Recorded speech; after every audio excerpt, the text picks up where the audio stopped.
আজকে আমি ইলিশ মাছ ভুনা করব। আসসালামু আলাইকুম ভাই বোনেরা, আশা করি সকলে ভালো আছেন। যারা আমার চ্যানেলটি নতুন দেখছেন, লাইক কমেন্ট এবং সাবস্ক্রাইব করে আমার পাশে থাকবেন, আরও যেন আপনাদেরকে নতুন নতুন ভিডিও উপহার দিতে পারি। এই যে কথা বলতে বলতে আমি কিন্তু পেঁয়াজটা কষিয়ে নিয়েছি। কষিয়ে নিয়ে তার ভিতরে মরিচ বাটা, জিরা গুঁড়ো, হলুদ গুঁড়ো, মরিচ গুঁড়ো সব কিছুই স্বাদ মতো দিয়েছি, লবণও দিয়ে দিয়েছি। দিয়ে এখন আমি ভালোভাবে মশলাটা কষিয়ে নিয়ে তার ভিতরে কেটে রাখা ইলিশটা দিয়ে দিলাম। ইলিশটা দিয়ে একটু নাড়াচাড়া দিয়ে নিব, যেহেতু ঝাল লবণটা একটু ঢোকাতে হবে, সেই কারণে এই যে একটু নাড়াচাড়া দিয়ে কষিয়ে নিয়ে তার ভিতরে কিন্তু আমি ঝোলটা দিয়ে দিলাম। এখানে আপনারা চাইলে সরিষাও অ্যাড করতে পারেন মশলার সাথে। আমি আজকে সরিষা ইলিশ করব না, সেই কারণে দেইনি।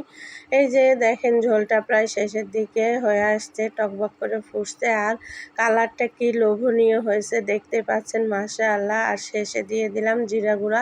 আপনারা যারা জিরা বাটা খান অবশ্যই জিরা বাটা দিবেন। আল্লাহ হাফেজ।